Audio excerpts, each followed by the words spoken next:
क्या हाल है? खैरियत से? ठीक है जी, बड़ी देर ऐड रहे मेरे साथ, लेकिन मेरा ख्याल पहला अकाउंट आपका बंद हो गया, फिर मेरे साथ नहीं थे आप। खैर खैरियत सुनाइए आप, सब खैरियत है?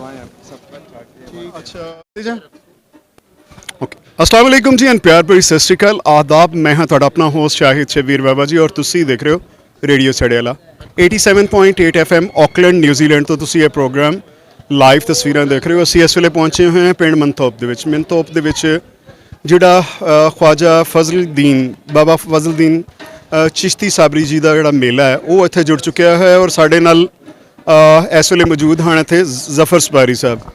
ਤੁਸੀਂ ਤੇ ਸੋਸ਼ਲ ਮੀਡੀਆ ਦੀ ਜਿਹੜੀ ਜ਼ਿੰਦਗੀ ਹੈ ਉਹ ਇੱਕ ਬਿਲਕੁਲ ਅਦਭੁਤ ਕਹਿ ਲਓਗੇ, ਡਿਫਰੈਂਟ ਹੈ ਬਿਲਕੁਲ। ਮੈਂ ਇਹਨਾਂ ਦੇ ਪਰਸਨਲ ਕੁਝ ਰਿਲੇਸ਼ਨਸ਼ਿਪਸ ਐਸੇ ਨੇ ਜਿਨ੍ਹਾਂ ਨੂੰ ਮੈਂ ਜਾਣਨਾ, ਤਾਂ ਉਹਨਾਂ ਨੇ ਕਿਹਾ ਕਿ ਤੁਸੀਂ ਸ਼ਾਇਦ ਸੋਸ਼ਲ ਮੀਡੀਆ ਵਾਲੇ ਜ਼ਫਰ ਸਪਾਰੀ ਨੂੰ ਜਾਣਦੇ ਹੋ, ਤੁਸੀਂ ਮਲੰਗ ਬੰਦੇ ਨੂੰ ਨਹੀਂ ਜਾਣਦੇ ਹੋ। ਤੇ ਲੇਕਿਨ ਅੱਜ ਉਹ ਮਲੰਗੀ ਰੂਪ ਜਿਹੜਾ ਇਹਨਾਂ ਦਾ ਉਹ ਤੁਹਾਡੇ रूबरू है सामने। अस्सलाम वालेकुम ज़फ़र भाई। वालेकुम सलाम, क्या हाल है? ठीक ज़फ़र है, भाई खैर खैरियत ठीक से? हो? कैसी तबीयत है? अल्हम्दुलिल्लाह आप ठीक हैं, खैर खैरियत से? ज़फ़र भाई ਜਿਹੜੀ ਹੈ ਹਾਈਪ ਕ੍ਰੀਏਟ ਹੁੰਦੀ ਹੈ, ਉਹਦੇ ਤੋਂ ਪਿੱਛੇ ਕਿਹੜੀ ਜਿਹੜੀ ਦੁਨੀਆ ਹੈ ਜਿਹੜੀ ਮਲੰਗੀ ਰੂਪ ਹੈ? ਜਿਹੜੇ ਲੋग नहीं मिले उन्हें वो फिर गला भी करने, ਜਿਹੜੇ जानने ते उन्हें की बेहतर पता है ते वो पहले ऐसे हुण माशाअल्लाह बड़ा अच्छा हो गया, क्लियर हो गया। हर लोगों नाल मिल के मिलने तो बाद ही लोगों की पता लगना बंदा किस तरह। वो अफवाहां लोग फजूल गल्लां करने ते वो तो साने सामने ही है। ਮੇਰਾ ਖਿਆਲ ਆਪਣੇ ਚੈਨਲ ਔਰ ਆਪਣੀਆਂ ਮੇਰਾ ਖਿਆਲ ਹੈ ਜਿਹੜੇ ਵੀਡੀਓ ਸ਼ਾਰਟਸ ਨੇ ਉਹਨਾਂ ਨੂੰ ਚਲਾਉਣ ਵਾਸਤੇ ਗਲਤ ਤਰੀਕੇ ਨਾਲ ਪ੍ਰੈਜ਼ੈਂਟ ਕਰਕੇ ਤੇ ਇੱਕ ਬੰਦੇ ਨੂੰ ਡਿਫੇਮ ਕਰਨ ਵਾਸਤੇ ਕੀਤਾ ਜਾਂਦਾ। बस बहुत ज़्यादा पहले ऐसे हुण बहुत माशाअल्लाह ठीक हो गया, हुण बेहतर हो गया। हुण उस तरह लोगों की पता भी है, कोई लावे भी लोग इतना रिस्पॉन्स नहीं देने। ਉਹਦੀ ਵਜ੍ਹਾ ਹੈ ਕਿ ਵੀਰ ਜੀ ਦੀ ਜਿਹੜੀ ਹੈ ਤਬੀਅਤ ਬਹੁਤ ਸਾਦੀ ਹੈ। ਦੇਖੋ ਅਸੀਂ ਬਿਨਾਂ ਦੱਸੇ ਹੋਏ ਇਹ ਜਿਹੜਾ ਤੁਸੀਂ ਵੀਡੀਓ ਕਲਿੱਪ ਦੇਖ ਰਹੇ ਹੋ ਬਿਲਕੁਲ ਬਿਨਾਂ ਐਡਿਟ ਹੈ ਔਰ ਬਿਲਕੁਲ ਡਾਇਰੈਕਟ ਹੈ। ਨਾ ਮੈਂ ਉਹਨਾਂ ਨੂੰ ਦੱਸਿਆ ਮੈਂ ਰਿਕਾਰਡਿੰਗ ਕਰ ਰਿਹਾ ਵਾਂ, ਨਾ ਮੈਂ ਉਹਨਾਂ ਨੂੰ ਰੈਡੀ ਕੀਤਾ। ਇਸੇ ਤਰ੍ਹਾਂ ਹੀ ਜਿਹੜਾ ਵੀ ਕੋਈ ਆਂਦਾ ਹੈ ਇਹਨਾਂ ਦੇ ਨਾਲ, ਮੈਨੂੰ ਪਤਾ ਮੈਂ ਪਿਛਲੇ 4 ਸਾਲ ਤੋਂ ਉਹਨਾਂ ਨੂੰ ਸੋਸ਼ਲ ਮੀਡੀਆ ਤੇ ਦੇਖ ਰਿਹਾ ਕਿ ਲੋਕ ਆਉਂਦੇ ਨੇ ਵੀਡੀਓ ਬਣਾਉਂਦੇ ਨੇ ਨਾਲ, ਉਸ ਤੋਂ ਬਾਅਦ ਵਾਇਸ ਓਵਰ ਆਪਣਾ ਕਰਕੇ ਨਾਲ ਲਾ ਦਿੰਦੇ ਨੇ, ਔਰ ਉਸ ਤੋਂ ਬਾਅਦ ਕੀ ਹੁੰਦਾ ਕਿ ਜੀ ਜ਼ਫਰ ਸਫਾਰੀ ਇਹ ਵਾਲਾ ਗਰੁੱਪ ਤੇ ਉਹ ਵਾਲਾ ਗਰੁੱਪ। ਇਹ ਗਰੁੱਪ ਜੇ ਤੁਸੀਂ ਇਹ ਦਿਖਾਓ ਜੀ ਜ਼ਰਾ, ਇਹ ਸਾਰੇ ਵੀਰ ਭਰਾ ਬੈਠੇ ਹੋਏ ਨੇ, ਤੁਹਾਨੂੰ ਕੋਈ ਗਰੁੱਪ ਨਜ਼ਰ ਆ ਰਿਹਾ? ਕੋਈ ਗਰੁੱਪ ਨਹੀਂ ਨਜ਼ਰ ਆ ਰਿਹਾ। ਔਰ ਇੱਥੇ ਉਰਸ ਮੁਬਾਰਕ ਹੈ, ਔਰ ਉਸ ਉਰਸ ਮੁਬਾਰਕ ਦੇ ਵਿੱਚ ਕੋਈ ਨਾਲ ਕੋਈ ਗਾਰਡ ਨਹੀਂ, ਕੋਈ ਸਿਕਿਉਰਿਟੀ ਨਹੀਂ, ਕੋਈ ਕੁਛ ਨਹੀਂ, ਕੋਈ ਉਹ ਪ੍ਰੋਗਰਾਮ ਨਹੀਂ ਹੈ ਜਿਹੜਾ ਕਿ ਹਾਈਪ ਇੱਕ ਕ੍ਰੀਏਟ ਕੀਤੀ ਜਾਂਦੀ ਹੈ।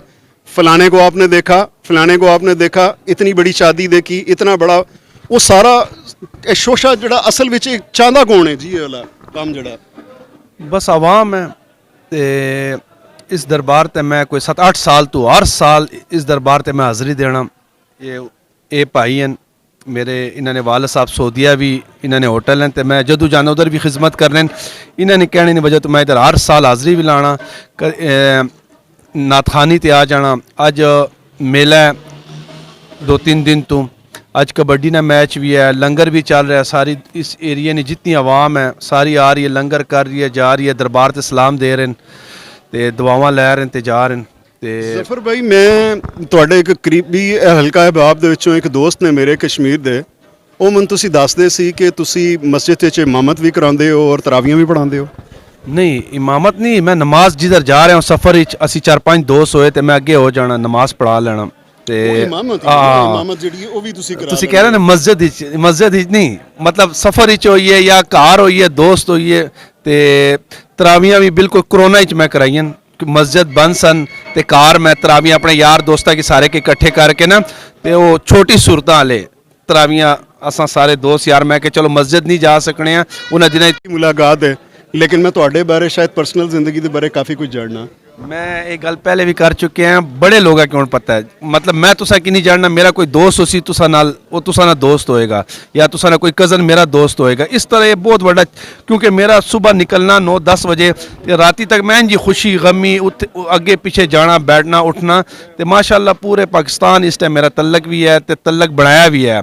इस छोटी उम्र माशाल्लाह 15-20 साल तो मैं दिन प दिन तल्लक बनाया, तल्लक गवाया नहीं। ਜ਼ਫਰ ਭਾਈ ਮੈਂ ਦੇਖਿਆ ਤੁਸੀਂ ਕਿਤੇ ਸ਼ਾਦੀ ਹੈ, ਕੋਈ ਪ੍ਰੋਗਰਾਮ ਹੈ, ਕਿਤੇ ਜਾ ਰਹੇ ਹੋ, ਤੁਹਾਡੇ ਵਿੱਚ ਉਹ ਮੈਂ ਦੇਖਿਆ ਕਿ ਕੁਝ ਲੋਕ ਟਿਕਟੋਕਰ ਨੇ, ਯੂਟਿਊਬਰ ਨੇ, ਫੇਸਬੁੱਕ ਦੇ ਉੱਤੇ ਨੇ, ਉਹ ਬੜੀ ਜਲਦੀ ਮਤਲਬ ਕਿ ਉਹਨਾਂ 'ਚ ਨਾ ਬੜਾ ਗਰੂਰ ਜਿਹਾ ਆ ਜਾਂਦਾ, ਘੁਮੰਡ ਜਿਹਾ ਆ ਜਾਂਦਾ, ਲੋਕਾਂ ਨਾਲ ਜਲਦੀ ਗੱਲ ਨਹੀਂ ਕਰਦੇ, ਬਾਤ ਨਹੀਂ ਕਰਦੇ।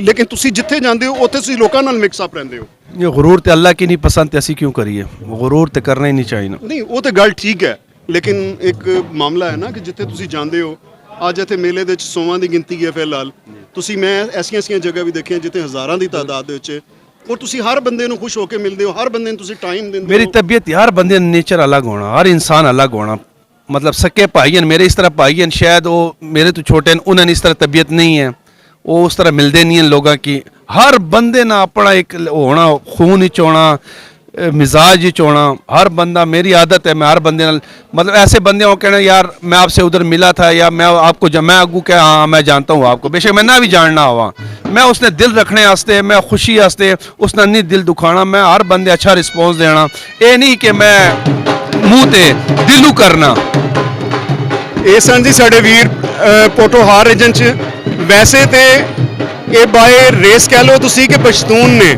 ਲੇਕਿਨ ਰਾਵਲਪਿੰਡੀ ਦੇ ਅੰਦਰ ਰਹਿੰਦੇ ਨੇ ਔਰ ਇਹਨਾਂ ਦਾ ਬੜਾ ਪਿਆਰ ਮੁਹੱਬਤ ਤੇ ਇਹਨਾਂ ਦੀ ਬੜੀ ਕਹਿ ਲਓ ਤੁਸੀਂ ਕਿ ਲੋਕਾਂ ਦੇ ਨਾਲ ਮੁਹੱਬਤਾਂ ਨੇ ਪਿਆਰ ਜਿਹੜੇ ਵੰਡਦੇ ਜਿਹੜੇ ਨੇ ਜਿਨ੍ਹਾਂ ਨੂੰ ਐਨੀ ਹਾਈਪ ਕ੍ਰੀਏਟ ਕੀਤੀ ਹੋਈ ਹੈ ਲੇਕਿਨ ਕਿੰਨੀ ਸਾਦਾ ਤਬੀਅਤ ਹੈ ਵੀਰ ਦੀ ਔਰ ਕਿੰਨੀਆਂ ਜ਼ਬਰਦਸਤ ਗੱਲਾਂ ਕੀਤੀਆਂ ਨੇ ਇੱਕ ਨੈਚੁਰਲ ਪਰਸਨੈਲਿਟੀ ਹੈ ਲੇਕਿਨ ਉਹਨੂੰ ਕਿਸ ਤਰੀਕੇ ਨਾਲ ਲੋਕ ਪ੍ਰੈਜ਼ੈਂਟ ਕਰਦੇ ਨੇ ਮੈਂ ਹਾਂ ਤੁਹਾਡਾ ਆਪਣਾ ਹੋਸਟ ਸ਼ਾਹਿਦ ਸ਼ਬੀਰ ਬਾਬਾ ਜੀ ਔਰ ਤੁਸੀਂ ਦੇਖ ਰਹੇ ਹੋ ਰੇਡੀਓ ਸਾਡੇ ਵਾਲਾ 87.8 FM ਆਕਲੈਂਡ ਨਿਊਜ਼ੀਲੈਂਡ ਤੋਂ